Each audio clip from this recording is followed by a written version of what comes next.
ఒక సన్మానం చేస్తూ మేము మన సంఘం ఆధ్వర్యంలో ఇస్తున్నట్టుగా కుల సంఘాల నాయకులకు, ఎస్సీ సోదరులకు అందరికీ కూడా పేరు పేరున నా యొక్క ధన్యవాదాలు తెలియదు. ఇక్కడనే పెడదామా, వేరే ఏదైనా ఫంక్షన్ హాల్ పెడదామా? ఫంక్షన్ హాల్ అడుగుదాం,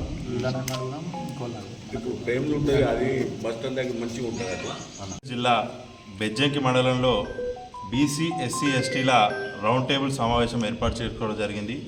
ఈ రౌండ్ టేబుల్ సమావేశం యొక్క ముఖ్య ఉద్దేశం ఏంటంటే, మరి మొన్న జరిగినటువంటి గ్రామ సర్పంచ్ ఎన్నికల్లో బీసీ ఎస్సీ ఎస్టీలు ఎవరైతే, మరి అలాగే వార్డు మెంబర్లు, ఉప సర్పంచులుగా మా బీసీ ఎస్సీ ఎస్టీ సోదరులు ఎవరైతే ఉన్నారో వారిని మరి సన్మానం చేసుకొని గౌరవిద్దామని చెప్పి ఈరోజు జరిగినటువంటి రౌండ్ టేబుల్ సమావేశంలో నిర్ణయం తీసుకోవడం జరిగింది. మరి త్వరలోనే అంటే ఈ 2-3 రోజుల్లోనే మరి గ్రామాల వారీగా వివరాలు సేకరించి వార్డు మెంబర్లు, అదేవిధంగా ఉప సర్పంచ్, సర్పంచ్ అందరి వివరాలుగా సేకరించి ఒక డేట్ను అనౌన్స్ చేసుకొని త్వరలోనే మేము వారికి సన్మాన కార్యక్రమం బెజ్జంకి మండల్ హెడ్ క్వార్టర్లోనే ఏర్పాటు చేయబోతూ ఉన్నాము. ఈ సన్మాన కార్యక్రమానికి మరి మేము మా వంతు ప్రయత్నంగా మేము చేస్తాము.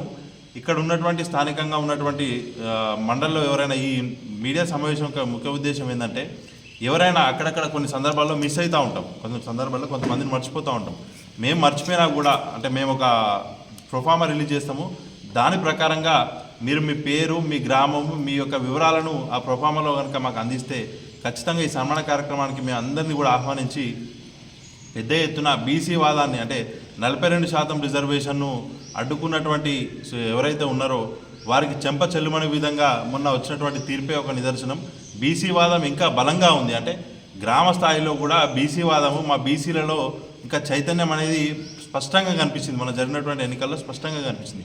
కాబట్టి ఈ వాదాన్ని ఇంకా బలోపేతం చేస్తాం. ఖచ్చితంగా రానున్నటువంటి ఎంపీటీసీ, జడ్పీటీసీ ఎన్నికలలో కూడా మేము 42% రిజర్వేషన్ను మరి ఇచ్చిన తర్వాతనే ఎన్నికలకు వెళ్ళాలని చెప్పి కూడా డిమాండ్ చేస్తూ ఉన్నాము. ఎట్ ద టైం ఈ 42% రిజర్వేషన్ కోసం సాధించడం కోసం ఈ బెజ్జంకి మండలంలో ఉన్నటువంటి జేఏసీ కూడా సంపూర్ణంగా మద్దతు తెలిపినారు. వారందరికీ కూడా పేరు పేరున నా యొక్క హృదయపూర్వక ధన్యవాదాలు తెలియజేస్తా ఉన్నాను.